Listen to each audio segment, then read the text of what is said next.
And that picture is of my grandfather, a man by the name of Meyer Golman. And he was in Dallas too? He was here, yeah. He was born in Poland or Russia, wherever they were, and his children brought him here. His children came, and then they brought him and the rest of the family. Why did they pick Dallas? Well, we had some cousins here by the name of Sheps. The Sheps family was here, and they were cousins. My grandmother, this man's wife, was a Sheps, and the Sheps had a bakery here, and they brought the Golmans over, I guess, to work in the bakery, and then the Golmans opened their own bakeries, but the Sheps had, I'm sure, an interest in it. Now, you remember your grandfather when you were little? A little bit, not much. My older brothers remember him, of course, better than me. I know that he made homemade wine, but I just barely remember him. Yeah. But this book was published just last year. Wow. Did you know your grandmother at all? Remember your grandmother? The only picture I've ever seen of her was in her coffin, because she wouldn't allow a photograph to be made while she was alive.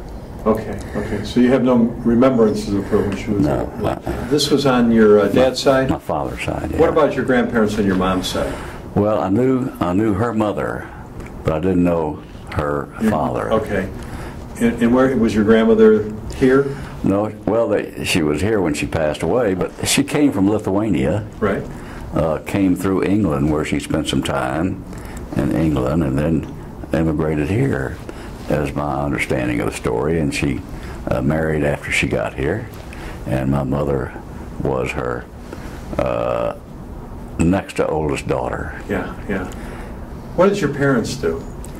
My father was in the wholesale baking business here with his brothers, and my mother was basically a homemaker. Right. Now, you were born in 1932. That's correct. In Dallas. Yes. City has changed a little bit, hasn't it?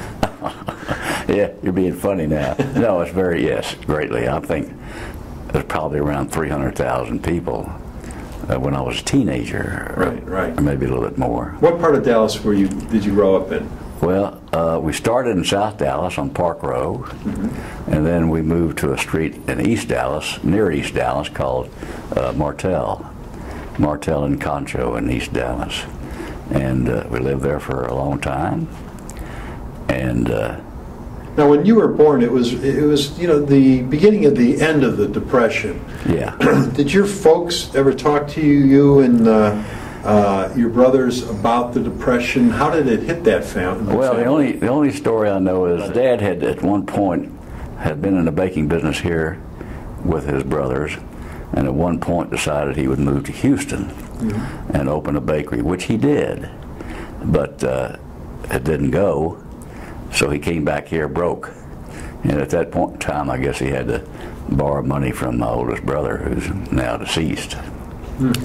And but I think being in the baking business certainly had its advantages in terms of at least food. So I think that they did okay through that time. Right. I don't know about my mother's family, but I know my dad's family did okay during that time. Now, where did you go to grammar school? Well, I started at Brown School in South Dallas on Grand Avenue, or just south of Grand Avenue. And then we moved to East Dallas. I went to Stonewall Jackson on Mockingbird Lane, and it was a small school. It had one story. Now it's 2 stories, and I think there was 180 kids there. Wow. When I went there. Yeah. Wow. Where'd you go to high school? Woodrow Wilson. What did you guys do for fun when you were little? Well, in the summer we went swimming, and in the summertime I think I ran around with nothing but a pair of shorts on. I had no shoes, no shirts. We didn't know that sun was dangerous for you in those days, but we stayed, tanned, and we were very active and athletic and played games, and that's about what it was. We'd take a vacation every once in a while, but I don't remember very much about it, to tell you the truth. Now, in high school, did you do any sports or anything? I played football at Woodrow, and I have been chairman of our reunion group at Woodrow. I chaired the 60th anniversary. We had about 300 people turn out for that. Wow, that's great. It was wonderful, yeah. That's great. How did World War II affect your family? Well, my oldest brother George, was first missing and then a prisoner of war, and so it affected us greatly in the terms of your care and concern and love for one of the members of your family. My oldest brother, he was my idol, of course, and he had gone to Texas A&M, and they pulled him out, and they had to go on in the service, and he went through training, and then they sent him over to Europe, and he was captured in the Battle of the Bulge. His name was George Golman, and he survived that, thank goodness. And he had a lot of problems, I think, in terms of his feet and things like that were frozen.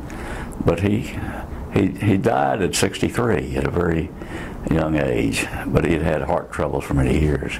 Did he say what it was like to be a prisoner from that battle? He had become very close friends with a Catholic boy from Baton Rouge, Louisiana, a fellow named Billy Harriman.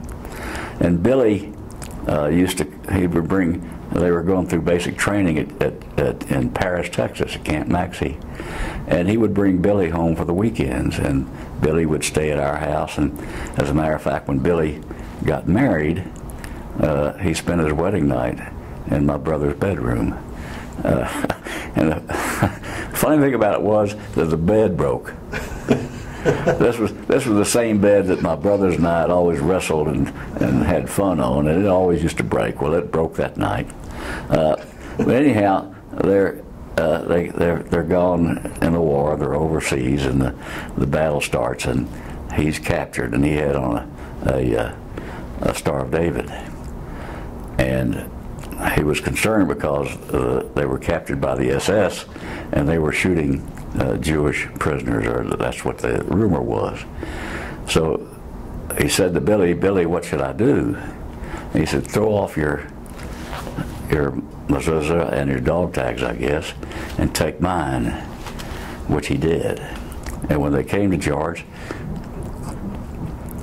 he told them he was Catholic, and they went to Billy, and Billy had a really large Roman nose, and they asked Billy, and Billy told them he was Catholic. They didn't believe him, but he was able to pull out his book, doxology or whatever it is, and quote from it, and so they went through the war and the prison camp together in that respect. But Billy saved my brother's life. Remained close after the war? They did, but and Billy is still living, although he's really up in age.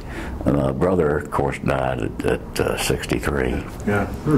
Now, you yourself, you went into, after high school, did you go on to college? I went to Texas A&M, yes. Okay, were you able to graduate? Oh, yeah, I graduated and went to the Air Force from there. Okay, so right from A&M, you went into the Air Force? Yes, well, about 5 months later, okay. Yeah. Now, this was now Korea wartime. It was that wartime, but it was winding down. Mm-hmm. So I really stayed stateside the whole time. Okay. Were they training you for anything? Well, I was trained for base communications. I was a cryptosecurity officer at my base, mm-hmm. Mm-hmm. which simply meant I supervised the code room. Okay. At the communication center. And how long did you stay in the service for? 2 years. 2 years, okay. Yeah. Now, when you come out of the service, what are you going to get into? Well, that was a question. I was looking for work, and my family had been was in the wholesale baking business here in Dallas, and I got contacted by a cousin, and they asked me to come join them, and that's what I did. And my father was there, so I worked at the bakery mm-hmm. for, I think, 14 years. Do you remember your first car? It was a 1954 Plymouth. So is that when you got it? Was in the 50s? When I went to the Air Force, I had to have a car. I knew I couldn't, get around without a car, so I came home. My brother George took me over to a dealer by the name of Robinson, who was here for years and years and years. And I bought the car, I saved, as a matter of fact, I still have it at home somewhere, the bill of sale. How much was that? $650. Times have changed. Brand new. Yeah. Times have changed just Brand a little new. bit. Had a, it was a regular, it wasn't automatic. And if you wanted the windshield washer, you had to press a button on the floor to wash the windshield. Oh gosh, that's neat. That's neat. What was the happiest time when you were a kid? What was the most fun? I think high school, I guess. My memories of preteen years, I don't remember them that well, except I know I had some really close friends who lived down the street from us. One of them was a kid by the name of Billy Guffey, and we ran around a lot during the summertime, and another fellow named Wilson Weatherford who lived over on McComas. And those were the fun times. Yeah. I think. Now, when did you meet Marilyn? I've known Marilyn since, I guess, we were 12. So when you were 12 years old, did you know then you were going to marry this woman? I had no idea. Women are really not on my mind at the age of 12. I mean, we knew each other, and I happened to be at her confirmation. Not for her, but I was there for another girl. But I was there for her confirmation. So we've known each other a long time. And when did you start dating? Oh, I'd come out of the Air Force, and I really wasn't dating anybody. I had another Aggie, a good friend, that we were just running around a lot together. And my dad said, I think he was worried about me. And one day he said to me, he said, what about that little Coleman girl? I ran into her outside Phil's Delicatessen. It was on Preston Road. And she had a date with a guy. And I know she squeezed my hand, like, help me. So anyhow, I called her not long after that. I asked her if she ever accepted blind dates, and she said, yes, who is it? I said, me. So we started dating, and we dated for a long time. And then we decided, let's do it. We got married. Yeah. When was it when you got married? We've been married 51 years. And then where did you guys settle down? We were in an apartment first on Inwood Road. Did you guys have a television set yet? I believe we did, yeah. Right next door to us was another couple that we had known and were close friends with. And it was fun because we could actually, our bathrooms backed up to one another, and we could talk through the wall. Through the wall. That was fun. And when we got our first child, or they got their first child, and we wanted to get together, we just dial the other phone number and keep the phone. And they'd answer, and we'd keep the phone in the baby's crib so that we could hear right then. If there was a problem, we just came right back over. Now, after you left the family baking business, what did you get into? I was went to the food brokerage business. They were commission reps for national food manufacturers. We represented companies like Welch's, Sara Lee, General Foods, Birdseye. Had a lot of good accounts, Pine Sol. A lot of fine accounts that in those days, the customers here did their buying locally. Even the national chains bought locally, so that's who we called on.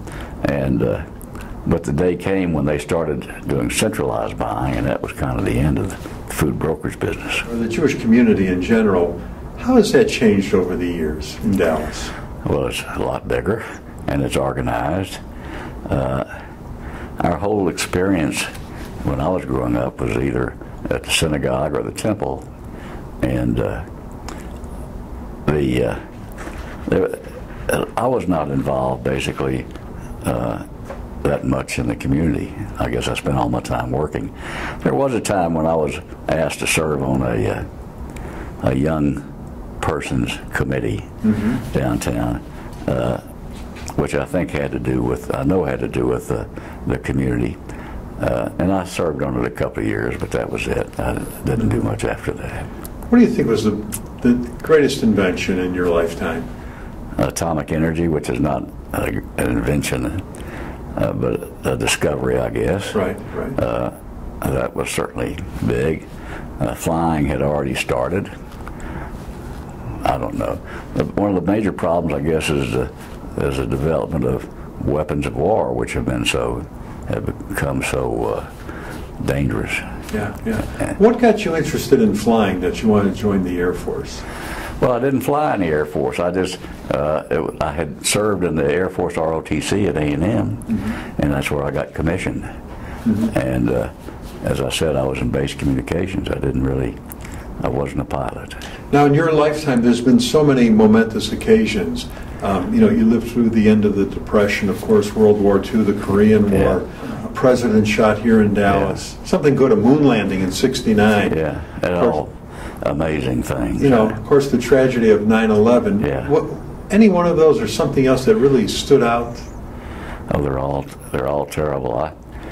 The day that Kennedy was shot, we had the caterer at where the affair was being held for him had called us and asked us to bake off a couple of hundred frozen pies, which they didn't have the capacity to do. So we certainly said yes, and we did that. And I drove by there just to see if the pies had been delivered okay. And I just simply told the officer who I was. He said, go ahead. And I went around the back and walked right in the kitchen there to make sure that the pies had been delivered. And they had. And I left and was heading north when I heard about, on the radio, it came about Kennedy being shot. Sunday after Kennedy had been shot, Lee Harvey Oswald had been taken to jail. And I was driving on Central Expressway down, it went right through downtown Dallas, and I saw a bunch of cars down there. I said, you know what, they must be doing something with that guy that shot the president. So got off the expressway, circled around, and parked. And I saw them back the armored car into the basement of the jail there, where Oswald was. So I was standing there, but then we heard these bangs coming out. You know, it was echo or magnified coming out from the basement up this ramp. And all the cops started running, and nobody knew what had happened. So I ran and jumped in my car and drove to the bakery, which is about 3 minutes away, and turned on the TV at the office there. And sure enough, that's when Oswald had been shot by Jack Ruby. I think that was probably in my life one of the most shocking things that ever happened, and the after effects of it were terrible in terms of Dallas and what people thought of Dallas. And I'd always been so proud, and still am, of Dallas. But that was really a terrible thing. World War II, of course, when my brother was liberated, that was probably a major day for me. I think those two things are probably... Now, you were here when the Dallas Cowboys started. Yeah. Who's the greatest Dallas Cowboy we ever had? The greatest Dallas Cowboy, I think, has to be Meredith. Dandy Don. Dandy Don, yeah. In my opinion, because my wife and I and her father, he had season tickets. We had season tickets, and we went to every game, starting in the Cotton Bowl. Saw them all. And my father-in-law, may he rest in peace, was a big fan of the competing team, the Dallas Texans, which are now the Kansas City Chiefs. Right. So we were at the football game every Sunday, either the Chiefs, either the Kansas City, the Texans rather, the Dallas Texans or the Dallas Cowboys. And worse than that, they lived a block and a half from Highland Park High School here. So he went to every Highland Park High School game on Friday night. And I've seen him. There was one weekend where we went to a Highland Park High School game on I think it was a Thursday night. And on Friday night, SMU played out in the Cotton Bowl. And then on Saturday, the Texas-Oklahoma game was out there. And then on Sunday, there was either a Cowboy or a Texans game. And I think we made every one of those games because he really loved the game of football. You were allowed to go then if it was your father-in-law. It was very nice of him to let me go. That's right. Yeah. So, especially since he's gone to the University of Texas and I was an Aggie. Happiest time in your life? Well, we got married. That was certainly a happy time. And when we got our two kids was a happy time. You have one son, one daughter, and one grandchild. That's correct. What advice does Grandpa have for your grandchild and that next generation? Just keep on keeping on, because there are going to be times when it's not happy, and you have to keep on going, and you just have to live through that, and it'll all be worth it someday. You did a great job, man.